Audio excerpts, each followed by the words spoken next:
नाज़रीन, इमरान खान के साथ इमरान खान की फैमिली और वकला की आज मुलाकात थी। इमरान खान ने एक इंतहाई अहम इंफॉर्मेशन, एक इंतहाई अहम पैगाम दिया है।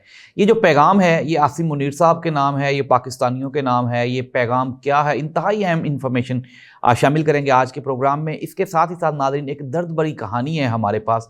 सैलाब अलीपुर का जो सैलाब है उसमें एक ही फ़र्द के, एक ही शख्स के 8 अफराद बह गए घर के, और उस शख्स को वहाँ पे दफनाने के लिए जगह भी नहीं मुयस्सर थी। और वहाँ पे जो आमिर तलाल गोपाल हैं, वहाँ के जो MNA हैं, उनका इतना खौफ है कि वहाँ पे लोग मीडिया से बात करते हुए भी डर रहे थे। नाज़रीन, ये कहानी क्या है और सैलाब की ताज़ा तरीन सूरत हाल क्या है, ये डिटेल्स भी शामिल करेंगे हम आज के प्रोग्राम में। मैं हूँ जाहिद अब्बास नकवी, आप देख रहे हैं हमारा सोशल मीडिया चैनल। आपसे रिक्वेस्ट है कि हमें सब्सक्राइब करें और अपने कमेंट से ज़रूर आगाह करें। नाज़रीन, प्रोग्राम का आगाज़ करते हैं इस तस्वीर के साथ। नाज़रीन, ये जो नीचे बेबसी की तस्वीर है, ये जो शख्स है, अगर हम देखें तो मरियम नवाज़ इसके कदमों में बैठी है। और नाज़रीन, ये जो शख्स है, आप ये समझें कि जो हमारी पूरी की पूरी रियासत है वो इस शख्स की मकरूज़ है। कहानी कुछ यूँ है कि ये जो शख्स है ये अलीपुर का रिहायशी है, और जब सैलाब आया वहाँ पे तो इसके घर के अप्रोक्सीमेटली कोई 10 अफराद थे, उसमें से 2 बच गए और 8 अफराद इसके घर के सैलाब की नज़र हो गए, उसमें डूब के वो जहाँ बहक हो गए। इसको जब ये मीडिया वालों के पास आया तो इसने आके मीडिया वालों में उन्होंने समझा कि शायद खुराक लेने आया होगा, राशन लेने आया होगा। उसने कहा, भाई मुझे राशन की ज़रूरत नहीं है, भाई मुझे किसी और चीज़ की भी ज़रूरत नहीं है, मेरे घर वाले मर गए हैं और मुझे दफनाने के लिए जगह नहीं मिल रही, मुझे जगह दे दें। नाज़रीन, वहाँ पे अलीपुर का जो DC था, असिस्टेंट कमिश्नर था, उसने कहा हाँ हाँ हम इंतज़ाम कर रहे हैं। लेकिन उसके बाद दोबारा फिर वो शख्स बेबसी की तस्वीर बने यूं ही बैठा रहा। और नाज़रीन, बिल आखिर ये मोहतरमा मरियम नवाज़ साहिबा के कदमों में बैठ गया। मरियम नवाज़ साहिबा को इस शख्स से ना सिर्फ माफ़ी मांगनी चाहिए बल्कि हर उस शख्स से माफ़ी मांगनी चाहिए जो इस सैलाब की नज़र हो गया, जिसके घर वाले बह गए, जिसके मवेशी बह गए, जिसकी साल हर साल की मेहनत रोज़ी रोटी बह गई।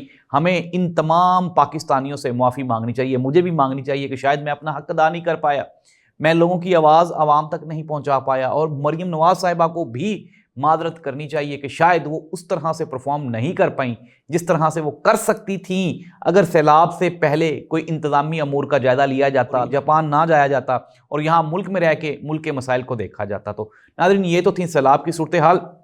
मैंने आपको बताया कि वहाँ पे जो उनका लोकल जो MNA है उसका इतना प्रेशर है, आमिर गोपाल का, वहाँ पे इतना प्रेशर है, इतना प्रेशर है कि जब लोग मीडिया वालों से बात करने आते थे तो पीछे से दूसरे लोग उसको खींच लेते थे और कहते थे कि ये मीडिया वालों ने तो चले जाना है, ये ACDC ने भी चले जाना है, लेकिन आमिर तलाल गोपाल तो यहीं पे रहेगा। इससे डरते थे लोग। आप ये इमेजिन कर लें, MNA हैं वो मौसूफ वहाँ के, और PMLN से उनका ताल्लुक है।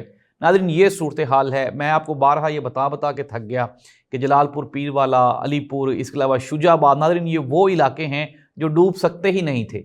अगर हम जो हमारा जो शेर शाह ब्रिज है वो जो वहाँ पे बंद है, अगर हम उसको टाइमली और बेहतर तरीके से, बेहतर मैनेजमेंट से अगर हम उसको कंट्रोल करते तो। लेकिन अब तो ये सब कुछ हो गया। ताकतवरों की और जो अमीर लोग हैं, जो अशराफिया है, उनकी ज़मीनें बचाने के लिए हमने गरीबों की बस्तियाँ डबो दी, लेकिन हम कुछ कर नहीं सकते। बेबसी है ये इस मुल्क में। ये पूरे का पूरा मुल्क जो है वो गुलाम है, निज़ाम जकड़ा हुआ है। यही बात आज इमरान खान ने अपनी मुलाकात में की। एक तो इमरान खान के साथ इमरान खान की फैमिली और वकला की मुलाकात हो गई, फिर उसके बाद अलीमा खान ने आके इमरान खान का वही जो मैसेज है वो देती हैं, उन्होंने दिया। इमरान खान ने कहा जी कि एक तो ये है कि अफ़गानिस्तान के साथ हमारे रिलेशंस एक प्लानिंग के तहत ख़राब किए जा रहे हैं और इसका नुकसान भी आखिर पाकिस्तान को होगा। मैं ये चाहता हूँ कि अली अमीन गंडापुर और KPK की हुकूमत अफ़गानिस्तान को एतमाद में ले। अफ़गानिस्तान हमारे भाई हैं, उनको हमें यहाँ से, उनके जो हमने यहाँ से जो इमिग्रेंट्स यहाँ से उन्होंने निकाले, उनको नहीं निकालना चाहिए था। वो हमारे ब्रदर मुल्क है, हमारे भाई, उनको हमें रखना चाहिए था। इस मुश्किल की घड़ी में हमें उनके साथ खड़े होना चाहिए था। साथ ही साथ इमरान खान ने कहा कि एक फ़र्द वाहिद है जो पूरे के पूरे मुल्क को, पूरे के पूरे निज़ाम को चलाना चाहता है, अपने इक़्तिदार को तूल देना चाहता है। इमरान खान ने अपने वोटर्स और सपोर्टर्स को मुखातिब होते हुए कहा कि आप हिम्मत ना हारें, आपका लीडर, आपका कप्तान भी डट के खड़ा है, तो आप भी डट के खड़े रहें। नाज़रीन, हुआ कुछ यूँ कि कल जो ईमान मज़ारी ने वहाँ पे ट्रिब्यूनल पे एक एप्लीकेशन दी जिसमें जो जिनसी हरासगी की एप्लीकेशन थी इस्लामाबाद हाई कोर्ट में। लेकिन फिर हमने देखा कि वो जो जिनसी हरासगी या हकूक़ के मुतल्लिक जो वहाँ पे है बेंच है, उसके जज को ही तब्दील कर दिया गया। और नाज़रीन, यही हो रहा है पाकिस्तान में। जो अशराफिया है, जो ताकतवर हैं, وہ نظام کو منہ چڑھا رہے ہیں، بالکل ویسے ہی جیسے بلاول بھٹو زرداری نے اس دن وہاں پہ ایک سندھ میں ایک صحافی نے سوال پوچھ لیا کہ جی آٹا نہیں ہے، آٹا مہنگا ہو گیا ہے، تو بلاول بھٹو زرداری نے آگے سے اس کو منہ چڑھا دیا۔ ناظرین جو اس نے منہ چڑھایا، یہ 26 کروڑ عوام کو منہ چڑھایا، یہ پورے پاکستانیوں کو منہ چڑھایا۔ لیٹ سی دیٹ ناظرین، آج ششی تھرور جو کہ بھارت کے سابق وزیر داخلہ بھی ہیں اور کانگریس سے ان کا تعلق ہے، انہوں نے کہا جی کہ بنگلہ دیش میں اور سری لنکا میں حکومتیں صرف اس لیے ختم ہو گئی کیونکہ وہ شفافیت پہ کام نہیں کر رہی تھی، شفافیت پہ قائم نہیں تھی، اور بنگلہ دیش میں لوگوں کا رجحان جماعت اسلامی کی طرف اس لیے بڑھ رہا ہے کہ وہاں پہ جو سیاستدان تھے وہ کرپشن کرتے رہے ہیں۔